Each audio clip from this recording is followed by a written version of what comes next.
Hello everyone, আসসালামু আলাইকুম। Welcome to my channel মিলিস food gallery. মজাদার একটা রেসিপি নিয়ে চলে আসলাম আপনাদের সামনে, খুবই ইয়ামি এবং টেস্টি। আমার আজকের recipe milky moist orange cupcake.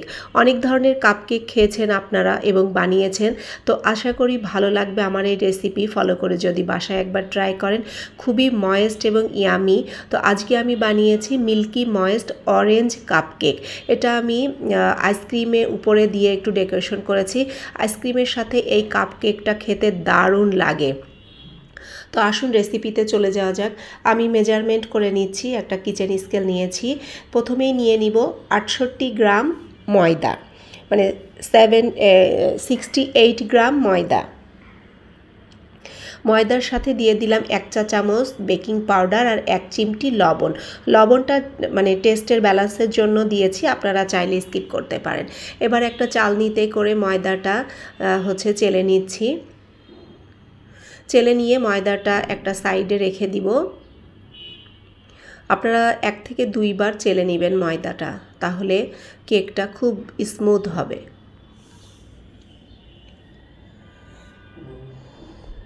এবার আমি একটা বোলের মধ্যে নিয়ে নিয়েছি আনসল্টেড বাটার।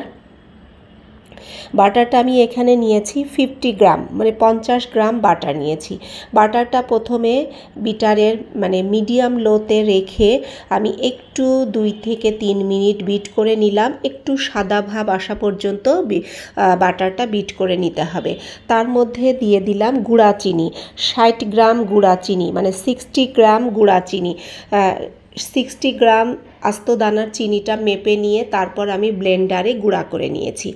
অবশ্যই যখনই গুঁড়া চিনি আপনারা কেকে ইউজ করবেন, আগে আস্ত দানা চিনিটা মেপে নেবেন, দেন তারপরে ব্লেন্ডারে গুঁড়া করে সেই চিনিটা ইউজ করবেন। মানে চিনির মাপটা আগে মেপে নিতে হবে।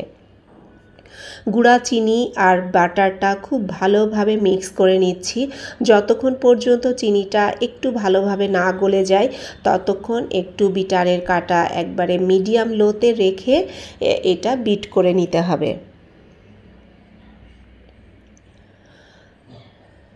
তো যারা এখন আমার চ্যানেলটা সাবস্ক্রাইব করেনি, আজই সাবস্ক্রাইব করবেন এবং পাশে থাকা বেল বাটনটা অন করে রাখবেন মজার মজার রেসিপি পাওয়ার জন্য। মিলিস ফুড গ্যালারির সাথেই থাকবেন। আর ভিডিওটা যদি ভালো লাগে তাহলে অবশ্যই ফ্রেন্ডস আর ফ্যামিলির সাথে শেয়ার করবেন। আমি আবারও বিট করে নিচ্ছি। এ পর্যায়ে আমার বাটার আর চিনিটা বেশ সুন্দরভাবে বাটারের সাথে চিনিটা মিশে গিয়েছে। এবার এর মধ্যে দিয়ে দিব আমি ডিম। একটা ডিম দিয়ে দিচ্ছি, ডিমের কুসুম এবং সাদা অংশ সহ একসাথে আমি এর মধ্যে দিয়ে দিলাম। দিয়ে আবারও বিটারের কাঁটা মিডিয়াম লোতে রেখে বাটার, চিনি এবং ডিমটা একসাথে বিট করে নিচ্ছি। এবার দিয়ে দিব এর মধ্যে পানি ঝরানো টক দই। পানি ঝরানো টক দইটা দিতে হবে আপনার 23 গ্রাম। এই রেসিপিতে মেজারমেন্টটা খুবই জরুরি। আমি যেভাবে বলতেছি এইভাবে রেসিপিটা দেখে হুবহু বাসায় ট্রাই করবেন, একদম পারফেক্ট একটা কেক বানাতে পারবেন। পানি ঝরানো টক দইটা ভালো করে ফেটিয়ে 23 গ্রাম দিয়ে দিলাম। দিয়ে 1 মিনিটের মতো বিট করে নিয়ে এবার ওর মধ্যে দিয়ে দিচ্ছি 1 চা চামচ অরেঞ্জ ইমালশন। অরেঞ্জ ইমালশনটা দিয়ে দেওয়ার পরে, যেহেতু এটা অরেঞ্জ কাপকেক, একটু অরেঞ্জ কালার নিয়ে আসার জন্য আমি 2 থেকে 3 ফোঁটা অরেঞ্জ কালারটা দিয়ে দিব এর মধ্যে।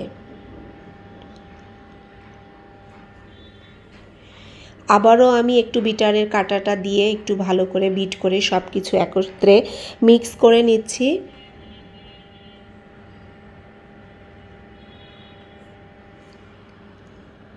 সব শেষে মিক্স হয়ে গেলে এবার শুকনো উপকরণগুলো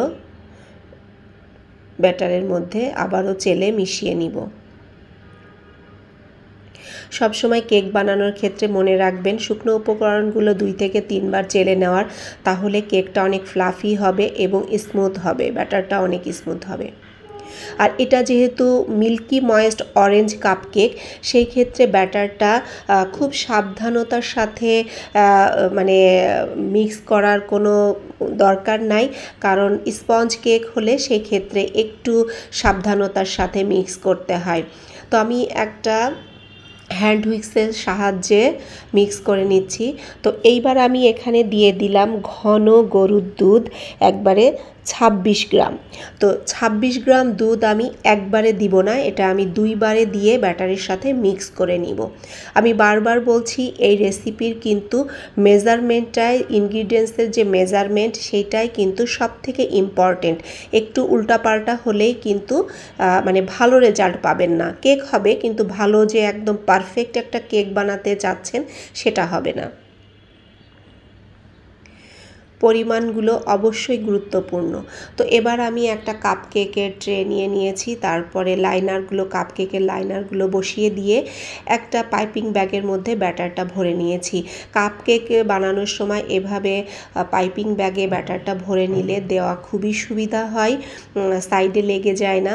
তো এইভাবে আমি দিয়ে দিব সবগুলা কেকের উপরে, লাইনারের উপরে ব্যাটারগুলো। আপনারা একবার হলেও বাসায় ট্রাই করবেন, আর বাসায় ট্রাই করে কেমন হলো সেটা আমার সাথে অবশ্যই কমেন্টের মাধ্যমে শেয়ার করবেন। এটা বাচ্চাদের টিফিনে দিতে পারেন, তারপরে ঝটপট কিন্তু রেডি করা যায়। আপনারা গেস্ট আসলেও তাকে সার্ভ করতে পারেন ডেজার্ট হিসাবে। এইবার ট্রেটা একটু 2-1 ট্যাপ করে আমি এটা ইলেকট্রিক ওভেনে বেক করে নিব। 170 ডিগ্রিতে দিয়ে দিব, 20 থেকে 25 মিনিটের জন্য বেক করে নিব। আবারও বলছি, এক একজনের ইলেকট্রিক ওভেনের টেম্পারেচার এক এক রকম হয়ে থাকে। তো আমার যে ইলেকট্রিক ওভেন সেটার 170 ডিগ্রিতে আমি দিয়েছি এবং 20 থেকে 25 মিনিটের মতো টাইম দেওয়ার পর, মানে দেওয়ার সাথে সাথেই আমার কেকটা পারফেক্টভাবে বেক হয়ে গিয়েছে। আপনাদের ওভেনের টেম্পারেচার অনুযায়ী সময়টা কম বেশি লাগতে পারে। দেখেন, কথা বলতে বলতে কেকটা আমার বেক হয়ে গিয়েছে, কতটা তুলতুলে হয়েছে এবং সফট, এখনও গরম অবস্থায় আছে। আর কি যে সুন্দর একটা ফ্লেভার আসছে, এটা খুবই ইয়ামি। আর মানে এটা ডেজার্ট হিসাবে আপনি সার্ভ করতে পারেন, খুবই মজার। বাচ্চারা তো এটা শুধু আপনি সার্ভ করতে পারেন। তো আজকে আমার কাছে কি মনে হলো যে সব সময় তো শুধুই এটা সার্ভ করি, বাচ্চাদের দিই। তো আজকে আমি একটু মানে ফিউশন করার জন্য এর উপরে আমার ঘরে ছিল কিছুটা ভ্যানিলা আইসক্রিম। তো আইসক্রিম একটা স্কুপ করে দিয়ে দিলাম। তো আমার একটা ভুল হয়ে গিয়েছিল, আমি কেকটা গরম থাকা অবস্থায় আইসক্রিমটা দিয়ে দিয়েছিলাম। তো আপনারা এই ভুলটা করবেন না, যার কারণে দ্রুত আইসক্রিমটা মেল্ট হয়ে গিয়েছিল। তারপরে একটু দেখার সৌন্দর্যের জন্য উপরে একটা করে চেরি দিয়ে দিলাম। তো কেমন লাগলো আমার আজকের এই রেসিপি অবশ্যই কমেন্ট করে জানাতে ভুলবেন না। গরম গরম এই কেকটার সব থেকে বেশি ভালো লাগে। আর এই মিল্কি ময়েস্ট অরেঞ্জ কাপ কেকের সাথে আইসক্রিম একদম দুর্দান্ত একটা ফাটাফাটি একটা টেস্ট হয়েছিল। বাসায় অবশ্যই বানিয়ে খাবেন। তো আজকে এই পর্যন্তই, আবারও দেখা হবে নতুন ভিডিওতে। আল্লাহ হাফেজ।